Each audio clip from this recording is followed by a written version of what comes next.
বাইরে প্রচণ্ড রোদ উঠেছে, মানে মানুষ কেটে দিলে শুকিয়ে যাবে, আর কাপড় তো আরও তাড়াতাড়ি শুকাবে। যাই হোক, মজা করছিলাম। শুকনো কাপড়গুলো বাচ্চার ভাঁজ করে নিচ্ছি, আর ওর সাথে একটু কথা বলে নিচ্ছি। আর আপনারা সবাই কেমন আছেন? আশা করি ভালো আছেন, আর আমরাও ভালো আছি। ভালো থাকবেন, সব কিছুর মধ্যে ভালো থাকতে হয়। তো যাই হোক, আমার এখানে কাপড়গুলো ভাঁজ করা হয়ে গেছে, এখন আমি এগুলো জায়গায় জায়গায় রেখে দেব, আমার স্বভাবই এটা। আর রান্নাঘরে আজকে রান্না করছি, একটু জিরে বেটে নিচ্ছি, কারণ হাজব্যান্ড বলল জিরে বাটা দিয়ে পনিরের ঝোল করতে।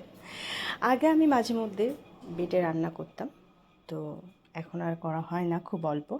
আর এখানে আলু ভেজে রেখেছি, পনির ভেজে রেখেছি, আর আমি যেহেতু পেঁয়াজ দেব, তো এদিকে পেঁয়াজও কেটে রেখেছি।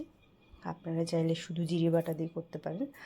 আর এখানে তেল দিয়ে একটু জিরে ফোড়ন দিয়ে পেঁয়াজটা ভেজে নিয়ে দুটো তেজপাতা দিয়ে সামান্য একটু আদা রসুনের পেস্ট দিয়ে একটু হলুদ গুঁড়ো, নুনের গুঁড়ো, মানে নুনের গুঁড়ো না, নুন, আর একটু ধনে গুঁড়ো, আর একটু জল দিয়ে এটাকে কষিয়ে নিতে হবে।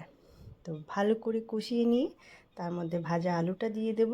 আর যেহেতু আলুটা আমি খুব ভালো করে ভেজে নিয়েছি, তো এটা আর কষানোর কিছু নেই। তো এর ভেতরে আমি জল দিয়ে দেব পরিমাণ মতন। আর জলটা দিয়ে মানে যখন ফুটে যাবে, জল দিয়ে একটু ফুটিয়ে নেব, ফুটিয়ে নেওয়ার পরে পনিরটা দিয়ে দেব। কারণ পনিরটাও সিদ্ধ হওয়ার মতন আর কিছু নেই, আর আমি যেহেতু এটা পাতলা ঝোল করব, তো খুব অল্প মশলা দিয়েছি, আর একটু জলটাও বেশি দিয়েছি। আর সবাই ভালো থাকবেন, সুন্দর থাকবেন, সুস্থ থাকবেন। আমার ভিডিওটা ভালো লাগলে একটু লাইক, কমেন্ট, শেয়ার করবেন, আর পেজটা একটু ফলো করে রাখবেন। আর এই যে আমার হয়ে গেছে, আর ওকে খাবারটা দিয়ে দিচ্ছি, আর আমিও খেয়ে নেব।